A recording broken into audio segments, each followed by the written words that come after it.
Welcome, welcome everybody. We're excited you're here. We're going to begin in about 1 minute.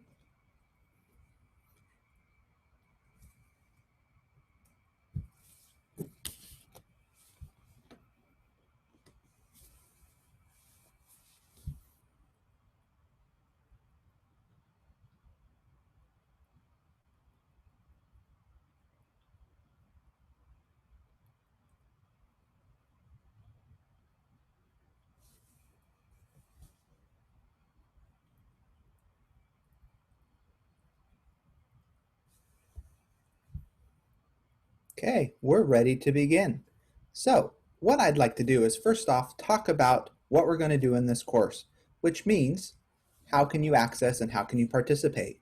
Well, if you have any questions, you'll notice the chat feature for you has been disabled, which means your question should go in the Q&A. So at the bottom of your screen, you will have a black bar when you move your mouse, or if you're on your phone, if you touch your screen, and you can ask questions and we will provide answers. You will only see the answers to ones that we actually answer. We also have closed captioning available, which means if you click closed captioning, you will see closed captioning at the bottom. Now, if you're asking a question, we will try to get to that as soon as possible. If it is one that we'll be happening to talk about soon, we'll say we'll talk about. So be patient, your question will most likely get answered. We want to ensure you that your clock hours are being recorded just by you attending today. You do not need to add anything in the Q&A about clock hours. If you are here and present, we can take a report from Zoom. We know you're here. If something happens and you leave and come back, you're still going to get your hour. But that doesn't need to be a Q&A question. So don't worry, you're here, just sit back, relax. During this, you'll notice that we may go a little fast. I have some help today, and Amy is my co-presenter. So Amy, would you like to introduce yourself? Yeah, hi, good afternoon, everyone. My name is Amy Colburn. I am the Science and Technology Coordinator for Northwest ESD 189 in Anacortes, Washington. And what Amy's going to do during this session is if there are any questions that keep happening or keep raising up, or if I need to go a little slower, she's going to notify me, interrupt me, whatever she needs to do to make sure that we answer those important questions that you're sharing. So with that, we would like to begin. Once again, don't worry about clock hours. We are recording that you're here, as well as use the Q&A feature for just questions, please.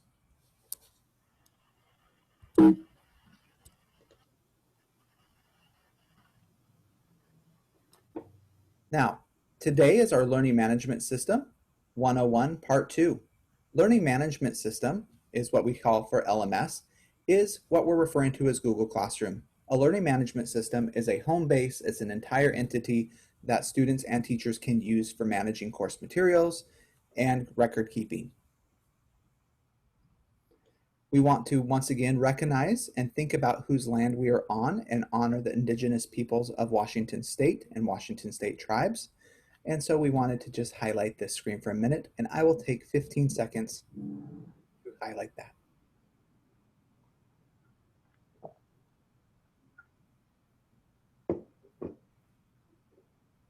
We also want to recognize the team of people that are available to assist you if you need any additional help, additional training, additional support, or just a quick email. So we have every ESD represented across Washington State. With me today, I have a number of ESDs. For example, I have Christina and Catherine from 112. I have Darcy with me from 105. I have Amber from 121, and all of them are helping support with your questions and answers that you are providing. So we're all here to support you, and you can reach out to any of us. You'll notice when we share the participant slide deck, which I believe was already shared, the participant slide deck, those links are live, which let you do a direct email to us for additional support. So I thank them for their work, their time, and they're always available to support you. Yesterday, we began engaging in the basics of our learning management system, in this case, Google Classroom. We did a lot about creating a course from the start, how to add people, as well as navigating. Today, we're going to dive into managing materials and resources that we can use to engage students. Our goal is to really show the classwork tab and go through every feature that's available in there and answer some of those questions that might be lingering. After we do the classwork tab, we will try to dive into some resources depending on time. We have an hour, and in an hour, we may not get to everything that we're hoping to. However, we do recommend that you take the on-demand course that is available for Google Classroom that will begin on the 25th of August. In the on-demand course, you can take as long as you need and dive into individual pieces of Google Classroom. We do showcase everything in those 5-minute or less videos, as well as give you opportunities to make a course together. So, recommend the on-demand course. It is additional 6 clock hours. So you're getting 3 for attending this. You can get an additional 6 for attending that. And the link to access that on-demand course has been placed in the chat. I do want to talk about tomorrow to help with some questions and answers. Tomorrow is where we focus heavily on grading. So tomorrow is really the focus on grading, what the gradebook looks like. We will talk about transferring to your different grading systems. However, that is mainly going to be held till tomorrow. I will answer some basic questions today, but most of it will be tomorrow. A lot of those answers around grading are really dependent on the district. So please be aware, some of those answers I will not have because they're district decisions. But that is tomorrow. So our agenda today, once again, focusing on organization of LMS, looking at content and materials, and content are anything from assignments to asking questions to quiz assignments, and then additional resources that you might want to look into. Now, if we run out of time today, I will push some of the resources till tomorrow. They are valuable to look at, and we did provide them to you in this slide deck. However, if we need it, we will look at them and dive deeper into them tomorrow to make sure that you have enough time to see what they are. Now, to begin today, we wanted to gather a little bit of data, possibly show you a feature that you might be using with Zoom because some of your districts are choosing Zoom, as well as see what we really need to focus on today so I know exactly how to spend my time. So I'm going to launch what is known as a Zoom poll. Zoom polls are best used if you have them pre-set up, which means before your session, you can add poll questions and provide them to students. So I had this one pre-set up and I'm going to launch it, and we're really going to ask you 2 things. The first one, what was your exploration like with accessing, creating, and inviting others, which is what we said you could possibly do last night. Create your first course, see if you can get students into it, see if you can invite co-teachers. So what was your experience like last night? Did you get a chance to do it? Are you a rock star? What are you? The second one is, what are you most excited to learn today? Effective use of your learning management system, in this case Google Classroom, organizing materials, beginning how to plan, or understanding the best practice. So I'm launching the poll. All you need to do is click your one response on the screen. So here you go. Go ahead and reply to the prompt, please.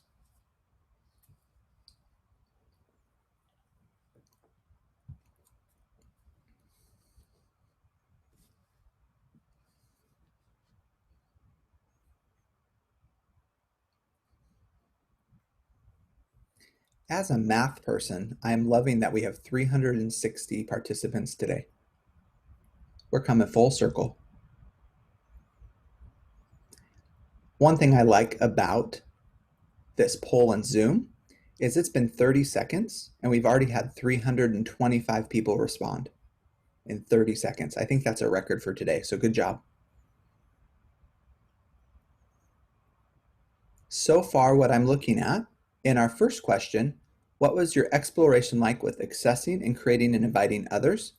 Most of us are either getting there or rock star status. Well, I'm going to give applause to that. If you didn't get a chance, we always recommend trying it tonight if you have a chance. And those of you who dabbled a little, keep it up because exploration is how we learn tools the best. If you're a rock star status, I do want to recommend that you work with some colleagues who may need some support because you have this and working together and collaborating is the best method.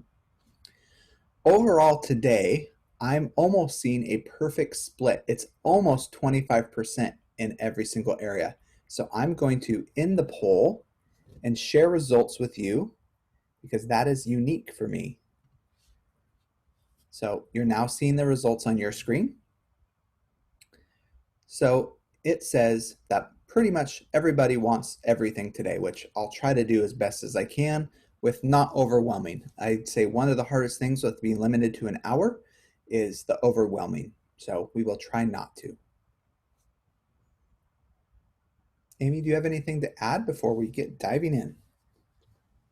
Nope, I think we're good to go. Okay. Now, I want to once again highlight, we really need to, as we're making assignments, etc., think about framing and supports for our students. We have these links here for you to share. So please use the links, learn a little bit more about UDL, talk about social emotional learning and culturally responsive teaching. Just want to highlight that these links and access to the resources are here for you. The first piece that we're going to dive in today is really the organization structure. So we're going to go right now into our Google Classroom and look at the organization structure.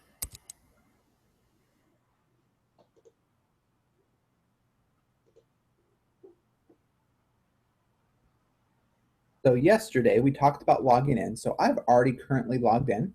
I'm once again Jeffrey today. So I'm going to take us back to our class. But before we do that, I wanted to highlight something that happened. Something that happened for me over the night was I enrolled Jeffrey into one of my personal classes. So we have two different views here. View number one, this card that we created yesterday, LMS 101 Google Classroom that we created together. This is the teacher view. It's what we see. We call these cards, I don't think there's an official name for it, but we're going to call it a card. And so when you're looking at the teacher view, here's some differences you'll see. Number one, we still have access to the class folder, which remember we said do not touch. It's available for you to access. It's available for you to get into. You can look at everything submitted here. Yes, you can look at everything you created, but because of Google Magic, it's not recommended that you edit anything in the folder. Number two, this is our access to our grades. And this is just a one-click access to grades if you need to go right there. You can access grades in the class as well. So that's this card. We did this card yesterday, but over the night, I added this card. And here's what I did to do that. This is a class that I offer, Andrew. And so Jeffrey enrolled in that class. So Jeffrey went to the plus, he clicked join class, and he typed in the class code. So I was able to get Jeffrey in this class, which is Office Hours, a tutorial of Google Classroom. The difference that you'll notice is you see the teacher's picture, which is me. So this is your teacher. And my logo says this is this teacher's classroom. Yes, you can change those pictures. Right now, Jeffrey has not picked a picture. I have, so that's the picture I have on Google. And the difference that you'll see in the card to let you know that it's a student view, I'm a student in that class, is once again, I still have the folder, but over here, it takes me to my own work within this class. Doesn't take me to anywhere else but my personal work. So that's the difference between the two cards. This is my teacher, this is my student. I just wanted to showcase that. Now I'm going to go into my class as a teacher to show what this looks like. Yesterday we talked about the stream, so I wanted to talk about a couple more little organization things on the stream. First things first, right now it says share something to class. Over here is a unique button, and it's going to take forever to load, and I know this, but I'm going to click it anyway. This button on my stream is to reuse a post. Actually, because it's Jeffrey, it just has one. So if I had ever done a post, I could look for posts on my stream that were already done. So that's reuse post. You can find things from your classes that were already done. I can click here and I can share information as a class and I can post. So notice what I can share. And the reason I'm doing this is because I want to show you the difference between teacher and student view. So as a teacher, I can share anything with the class. This video will demonstrate space exploration, if that's something I want them to view. And I can add a video. I'm going to just use YouTube. YouTube must be turned on by the district if that's what you're going to use. And so I'm going to use SpaceX. There we go, SpaceX, flight record, adding it. Notice I added a video as an attachment. I only have one class right now, so it's not letting me select more classes. When I switch to my account as Andrew, you'll see all my classes that you can look at. And I can pick which students. So I've enrolled in this class as a student, so I could handpick just sending it to me or everybody. And then I would push post. So as a teacher, that was my options. I could post, I could pick who it goes to, I could schedule it, etc. Now, over here, it says only teachers can post and comment. I'm going to change this setting to students can also post and comment, because I can switch that whenever I feel like. And I'm going to switch accounts now. And I don't always recommend doing this. This is just me demonstrating because it can get a little confusing if you haven't done it a lot. So I'm going to my class. So this is, I'm logged into Andrew's account now. And here is the class with Jeffrey, the one I just posted that to. As a student, I see the post my teacher did. I can watch, I can comment. Please use formative feedback. I'm not demonstrating good feedback, but I'm just doing this for a quick example. So I can add a comment to the video, which for example with an entry or exit ticket could be something that you use. But I also have the feature right now as a student because it's turned on for me to share something with the class. But here's the difference. You'll notice as a student, I no longer can pick multiple classes to select, and I cannot send direct messages or announcements to other students in this class. So I have to share it publicly with everybody. Yes, I can still add resources. I have the same resources add button. I can attach things to this, but I cannot post. I can only post, I cannot schedule. So when I post, it is instant.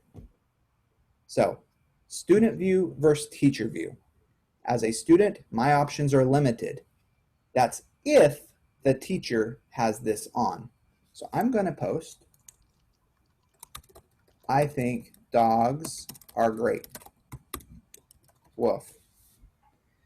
Maybe that's a post the teacher doesn't want, and I'm even going to attach a dog video.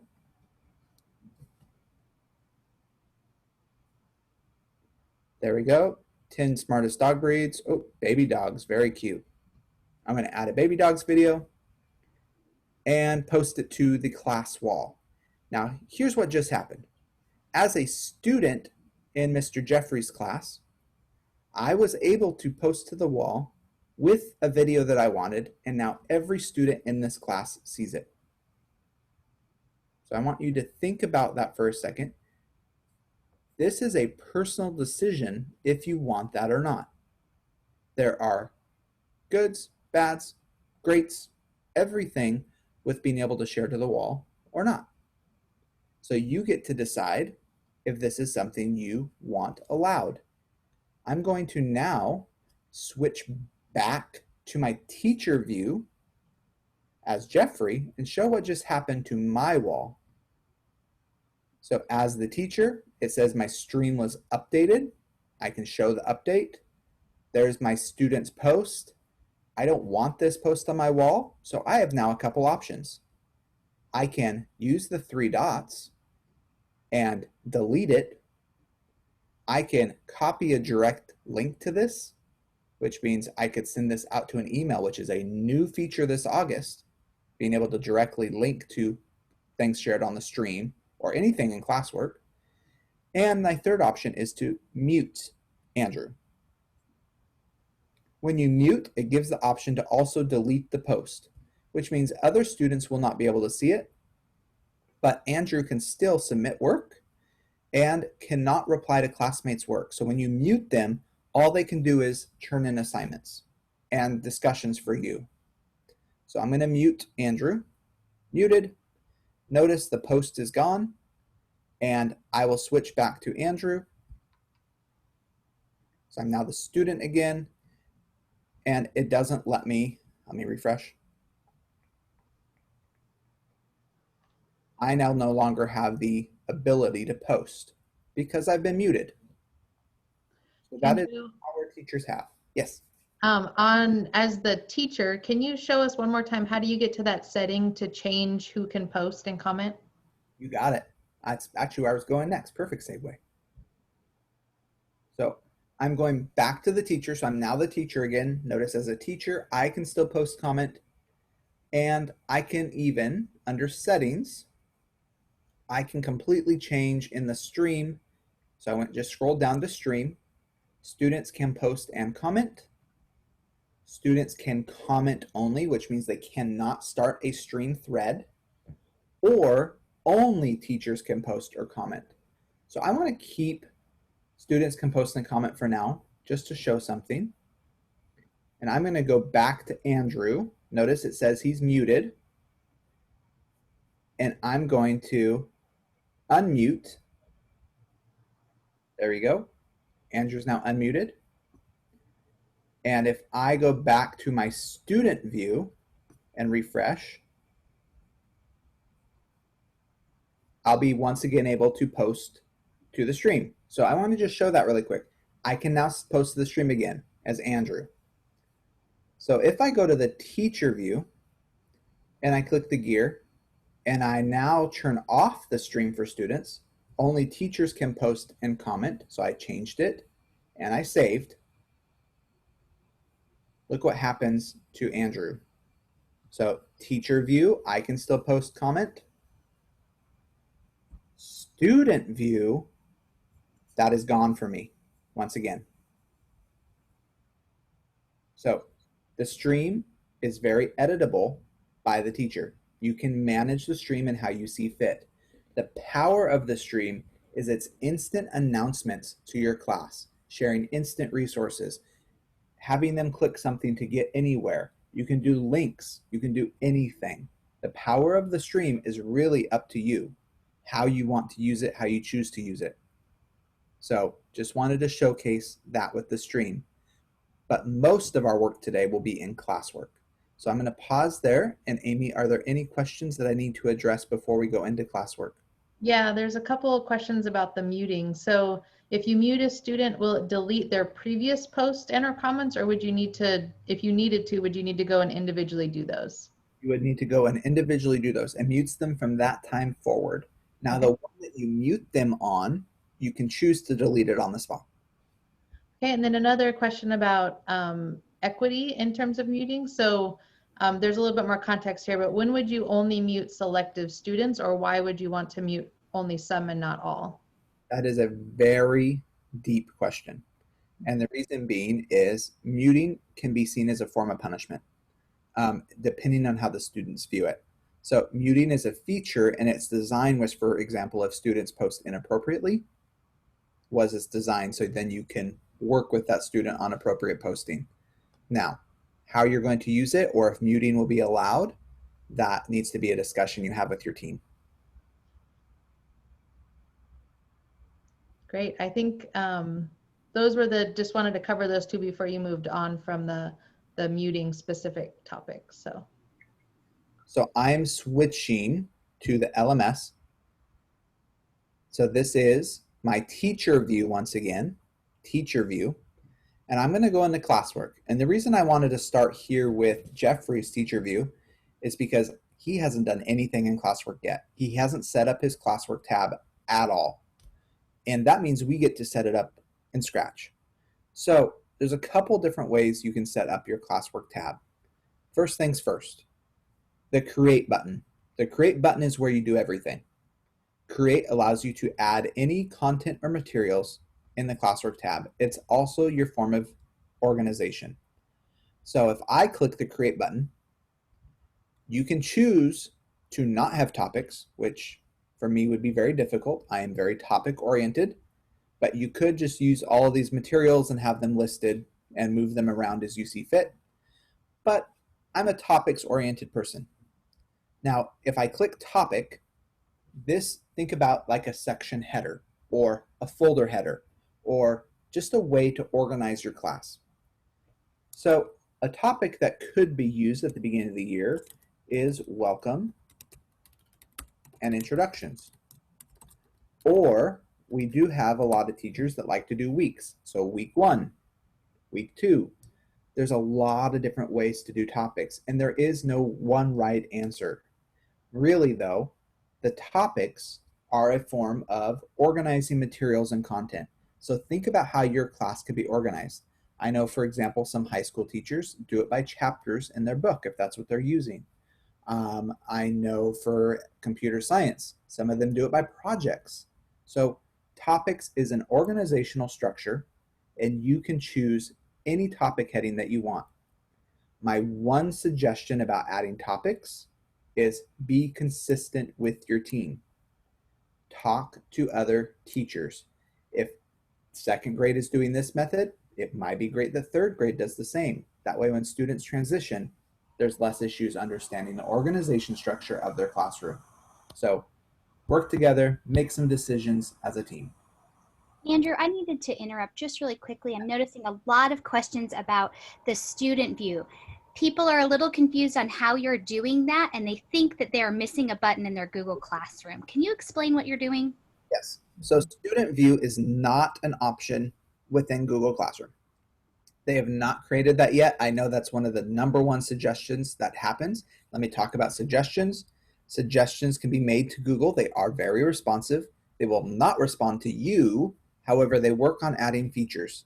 So over here in the bottom left corner, there's this little question mark, and it says report issue or request feature. You can send them information, and usually they're quick.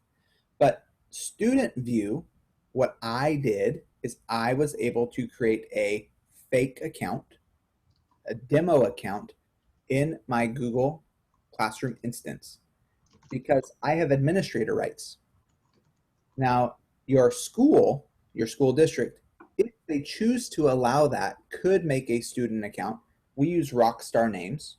I have districts use character names or superheroes. So for example, Superman at ESD 113.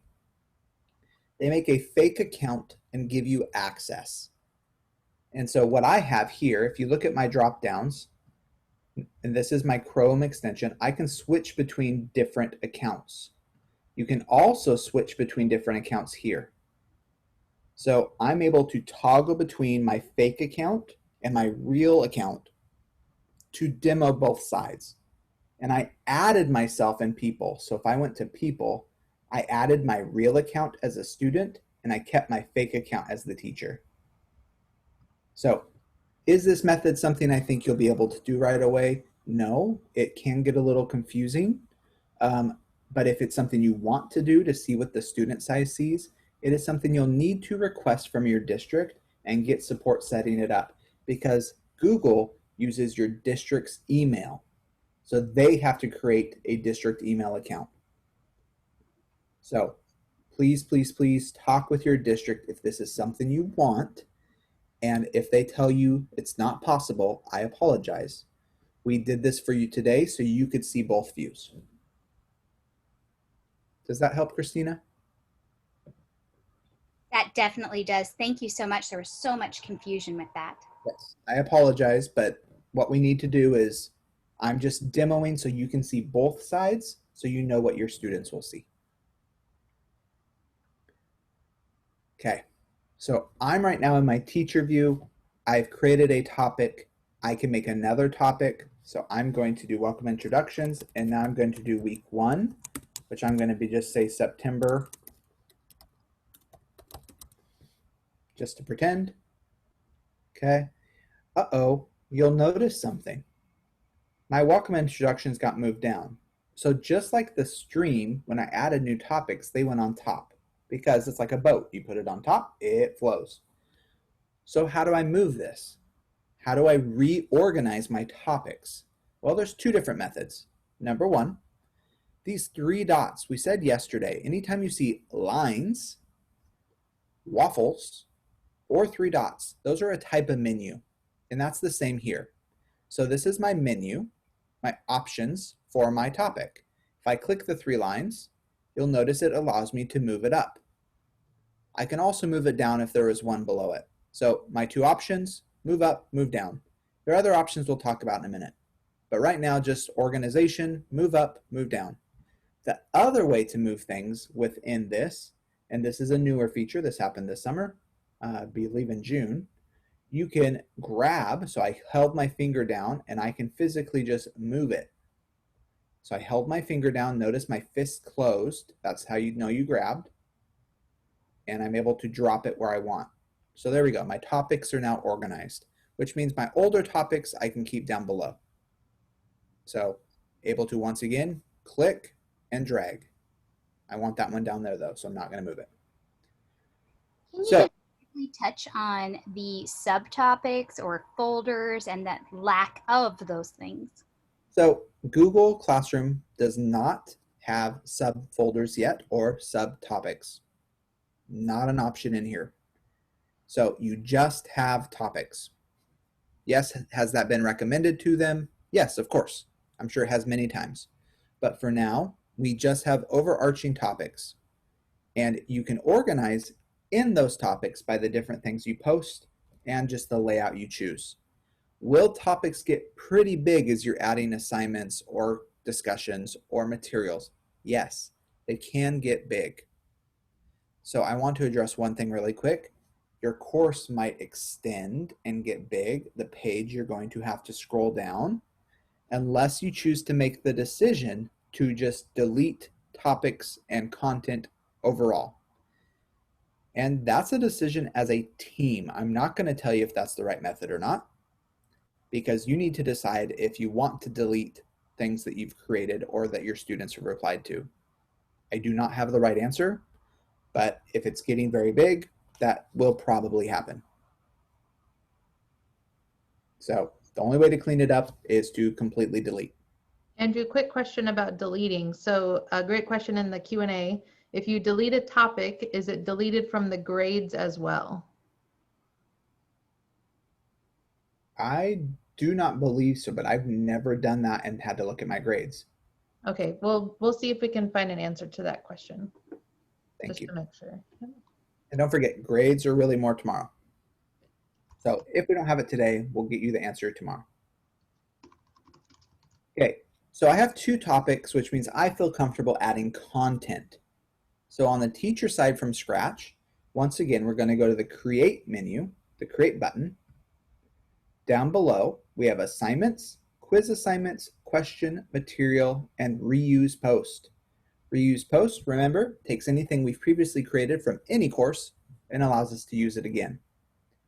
Now, I want to talk briefly about each of these. So just a generic overview. An assignment is something you give to students with a due date or not that you expect them to submit something.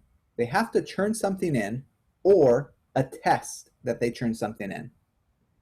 Quiz assignment mainly uses Google Forms. It sets up a quiz for you that you get to populate and allows students to reply to a Google form that's either auto-graded or you can manually grade. So think about using a quiz just with the Google form.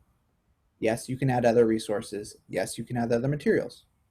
A question is a way for you to prompt a question in a couple different formats and get direct reply within your question. Some people use this as a form of discussion as well. Materials are simply things you want to share out. They need access to. It could be a link. It could be a chapter from your curriculum. It could be a picture. It could be a math graph. It could be anything that you think of that's a material. You could take them to a website. So materials are things you add as resources for your students. They don't churn anything in. It's just something they look at. And then we've already covered topic. There's So one question that keeps coming up about topics is, could you just explain how topics relate to the Google Drive folder? in the Google Drive folder, any materials and resources you put under the topic will go into that folder. There'll be a subfolder within your Google Drive folder. So it'll be where your assignments go. Kind of a different layering system. Okay. And once again, we don't touch the class drive folder very often because if you mess with it, it can mess things up. So I don't use this button often. Okay. Now, the first thing I actually want to do is I tend to start with creating a question. And the reason I do creating a question is because a lot of the same features in question will be seen everywhere else. And you'll notice this is the first time that Jeffrey has made a question. So it's going to ask us to look at the little thought bubbles and teach us a few things. But I just want to talk through it. So let's just look at the screen really quick. First things first, we're going to notice it says question. Where it says question, that's where you type in your question. My biggest recommendation for you, keep your question short and sweet because you don't want to extend further than this line. Questions are what are displayed on the topic. So in the topic that you choose, it's displayed there. Instructions, however, can be as big as you want. So we're in the welcome and introductions. So what I'm going to say with this for the welcome and introductions is I'm going to say, can you tell me 3 ways for you to describe yourself? I want them to describe themselves in 3 different ways. Instructions. And once again, I said you can make this as big as you want. What are 3 ways to describe yourself? You can do sentence stem. You can say, I am blank, blank, blank. My favorite, blank, blank, blank. You can do anything you want here. And this, you'll notice, gets as big as I want.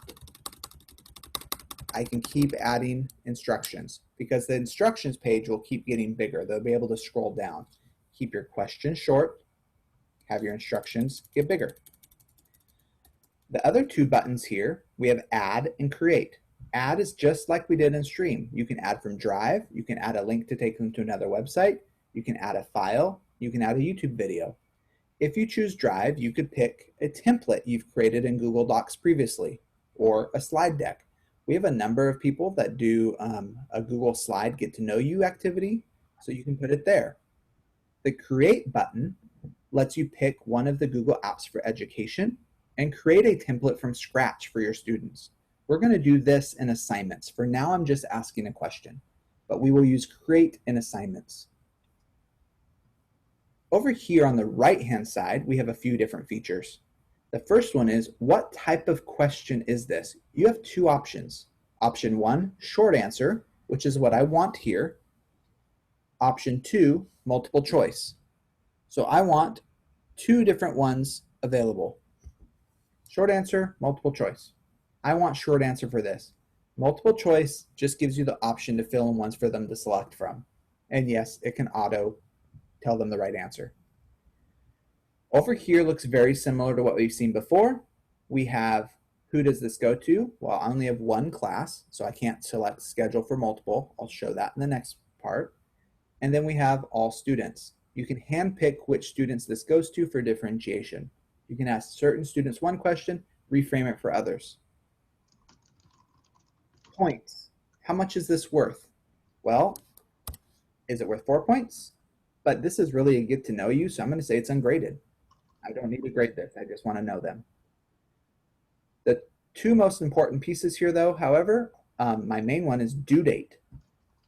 If you pick a due date and time, so let's say the 21st, and I pick a time, this will put it on their Google Calendar. It will also put it on their to-do list on the homepage of Google Classroom.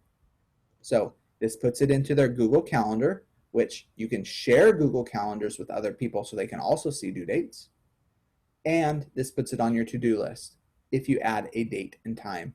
If you just add a date, it will also go to the calendar. And then, do we want to put it under a topic? For organizational purposes, I wanted to put this under welcome and introductions.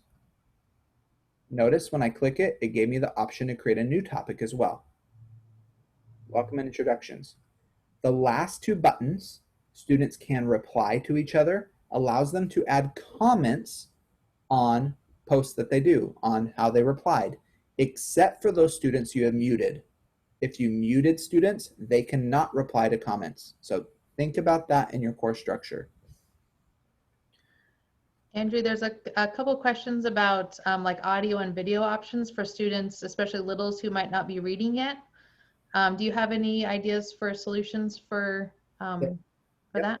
There are add-ins that Google has. There's additional resources that you can do, and we will be able to post those and share those resources with you.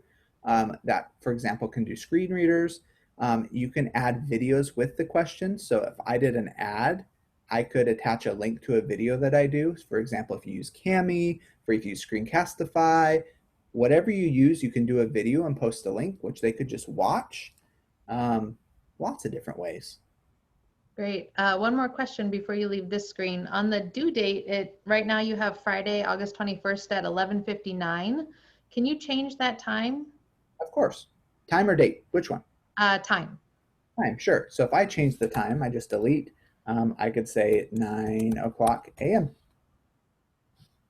There we go. Perfect. Yeah, it's a great way to, someone in the Q&A was asking about, getting those notifications right at midnight can be disruptive. So, oh yeah, changing it, yeah. Yep. Change it for when it's due, but we're also going to talk about scheduling because that's a little different. Now, this last one is, do you want students to be able to edit their answers? So that's up to you as well. I'm going to say yes. So up here, we can ask it now, or we can do the drop down arrow and we can say schedule. Now, in a few minutes, I'm going to switch accounts to show you somebody with multiple classes and show you why the schedule button will disappear sometimes. So if you're asking about the scheduling button disappearing on you, we will address that in a few minutes. So you can ask it now, you can schedule, or you can save as draft. So I'm just going to ask it now, and there's a reason I'm asking it now. So I've asked my question. You'll notice when I click on it as a teacher, since I have one student in this class, it has been assigned to one student. So I'm going to pause there and switch back to my student view. So I'm switching back to my account as a student. I can now go to the classwork tab. This is student view. I'm going to refresh. You will notice I only see one module because the other module didn't have anything to do. So topic. I only see one topic because my other topic did not have anything under it. And I have a question waiting for me. Now this is key. This is how students reply to a question. When they click on it, you notice I said keep this question short and sweet. It already cut off my short little sentence that I did.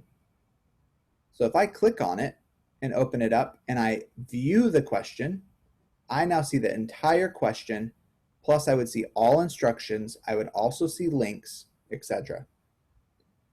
So here's the key, and you'll get students to ask this question. They will type here to add a private comment and think they replied.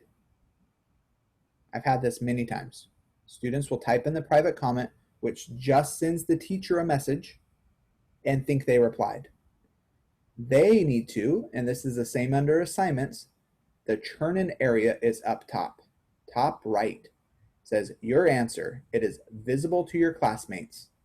Type your answer. Ways to describe yourself. I am silly.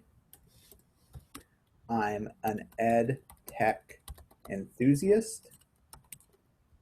And I am a dork. Very simple. Notice when I filled out information, I can churn it in. So as a student, I push churn in.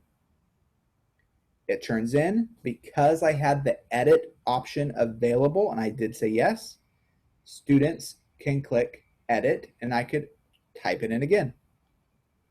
So yes, they type in their answer to the question here. I'm going to show what the teacher side looks like now. So switching back to the teacher side, you'll notice I now have it live it says one student has turned it in. I can either click here to view that, or I can view the question. This shows the teacher side. If I had multiple students, which I'll demonstrate in a minute, it would show the list of all the students' replies. But for now, I see Andrew's turned it in. I see the answer. I can reply as a teacher.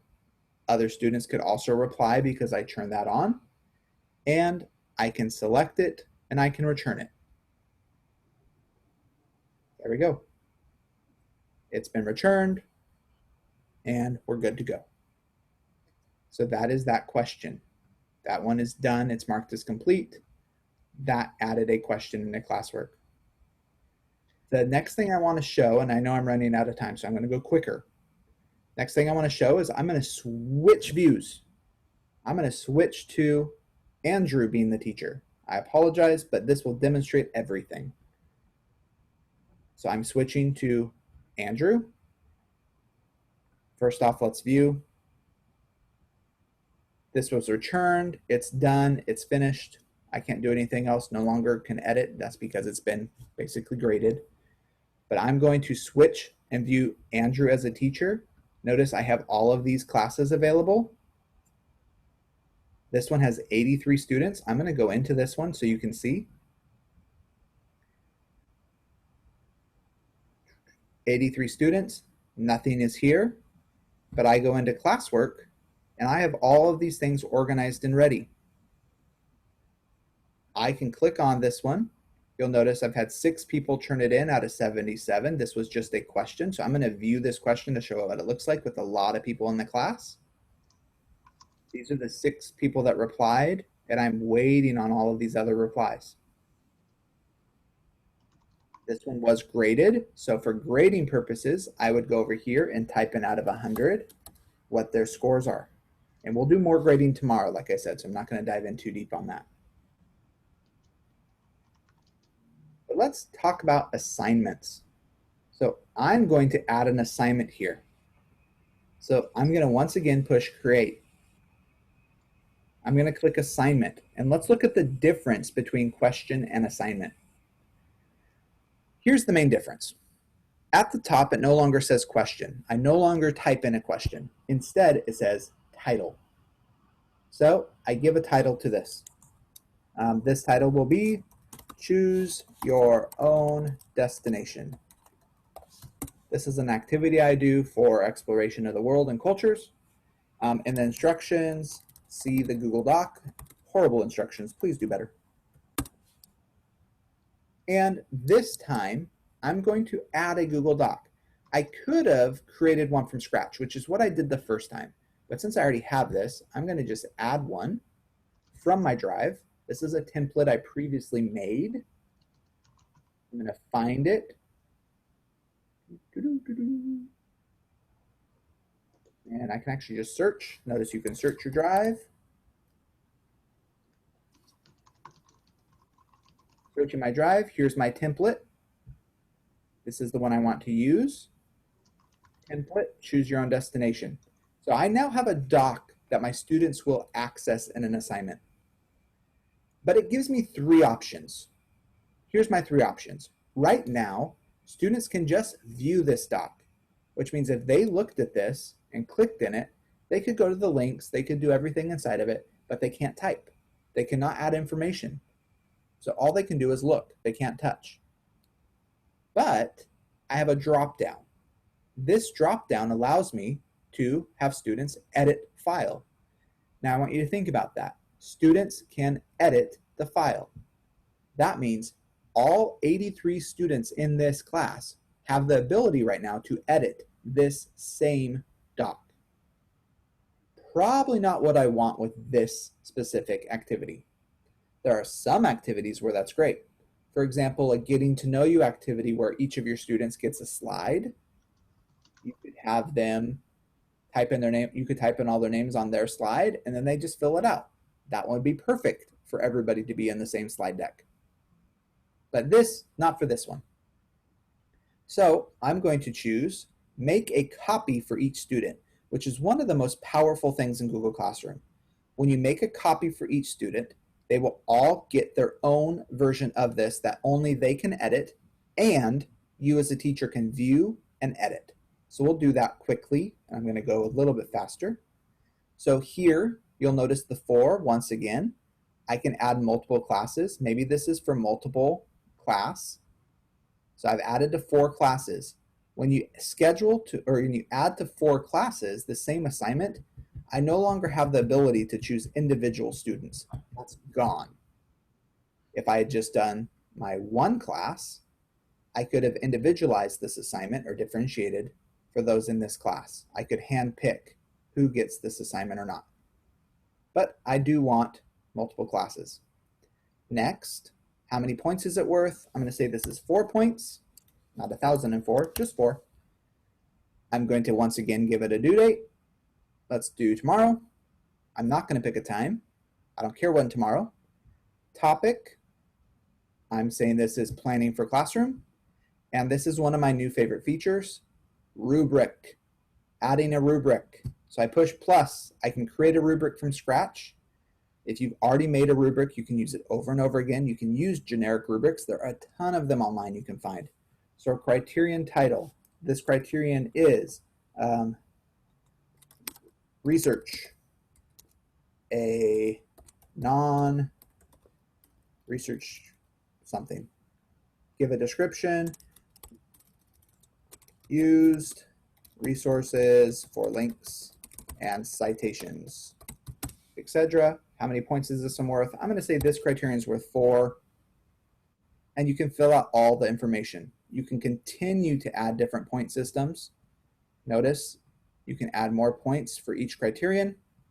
You can add more criterion down below. Okay? You could use this for scoring, and it is available for you. I'm actually not going to use a rubric for this, but that's how you create a rubric.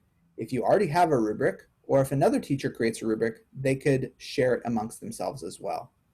So for this activity, I want to do this, and let's say I want to schedule it. I've given it to 3 classes, but there's a drop down here, and my schedule option is gone. Here's why. Google does not allow you to schedule to more than 1 class. Your options are assign it to those classes right now, or save as draft. If you save as draft, you can then go assign it to all of them right when you want to assign it. You cannot schedule it for all 3 unless you individually go into each one and schedule it. So I'm just going to assign it. And here's what I want to show from the teacher side. The teacher side is powerful with this. And it's assigning because I have a lot of students. I had to make a copy of that doc 83 times. So it'll take a second. There we go. So I go down to where I put it. Here's choose your own destination. I can view the assignment. Nobody's turned it in, but here you go. Every student got their own copy of that assignment. I can go into Jeffrey, which I added to this class as well. Here's Jeffrey. And I can watch him type in this assignment live. I could grade. I could add comments. Anything you need to do to help support Jeffrey, you can do. You can switch back and forth between students.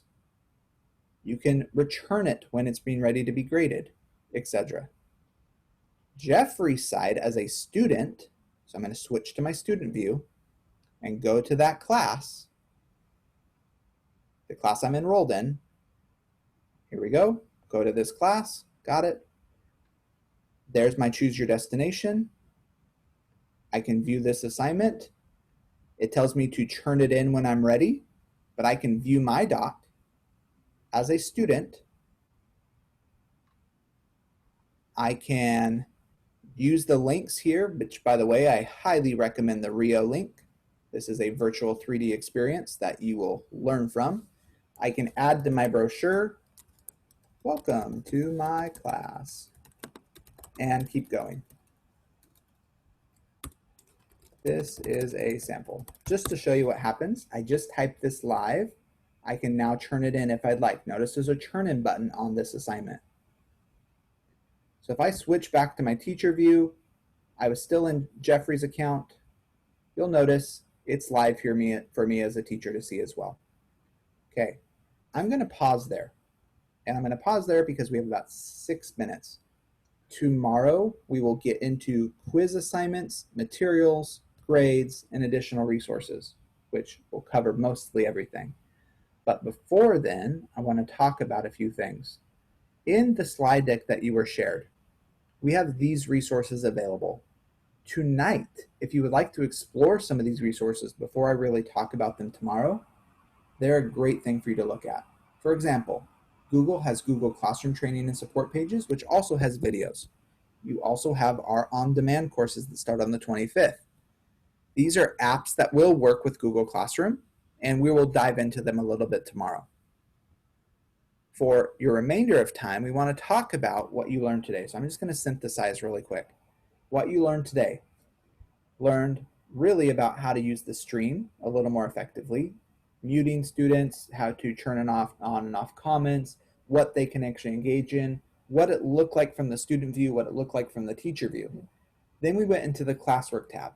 We talked about topics. We talked about assignments. We talked about questions and what it looked like from both teacher and student view. Tomorrow, we will look into quiz assignment, grades, resources, and the parent communication piece. I will give a heads up. The grades area is going to be a little fuzzy. And the reason for that being is a lot of those are district decisions. We will show some things you can do, but a lot of it depends on what your districts want you to do. So I wanted to give that caveat before we let you go today.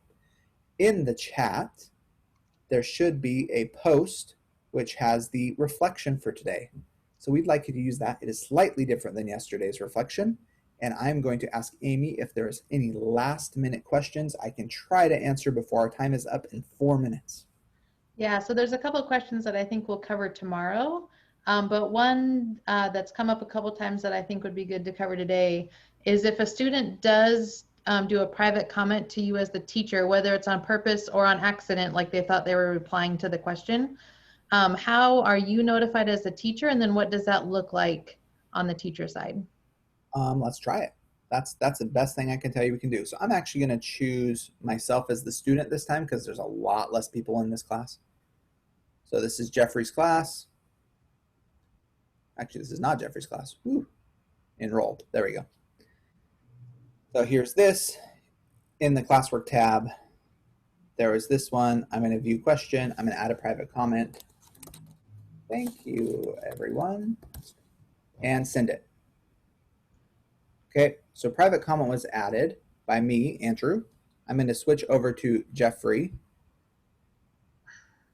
and go back into my class. Here we go. If I go to classwork, I can go to that assignment.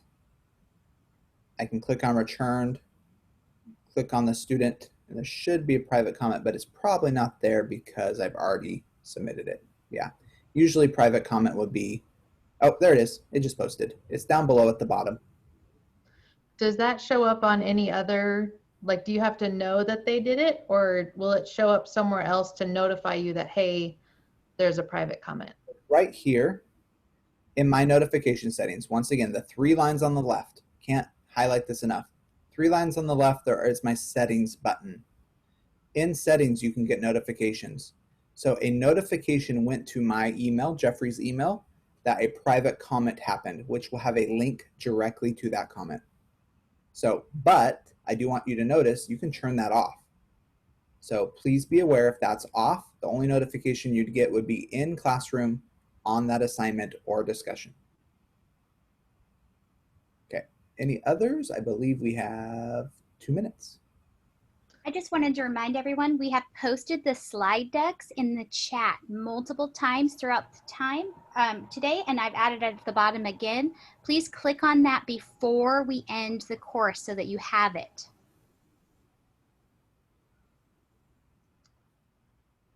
So there's a couple of questions about we have 1 more minute. So maybe we'll squeeze in another question. If something is turned in, not completed, do I return it, or is there another preferred method? It's really personal preference. Other method is if you have that students can edit or resubmit, you could send them a private comment and ask them to, and then they could just push edit. Returning is really around the idea that it's done and ready. So I would recommend that method. Give them the chance to edit and unsubmit. Okay. Any more? Got about 15 seconds. We'll see what I can answer. Okay, let's see.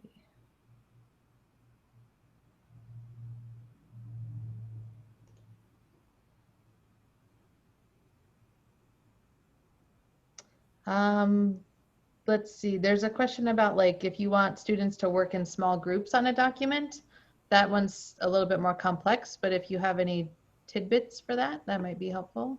What you would need to do with that is if you're giving an assignment or a question where it would have to be an assignment. So if you give an assignment, you would have to do multiple assignments and just assign that to those students and give them editing rights. So you could do like group 1 assignment, group 2 assignment, group 3 assignment, attach the template, either make a copy for all or allow students to edit the same one.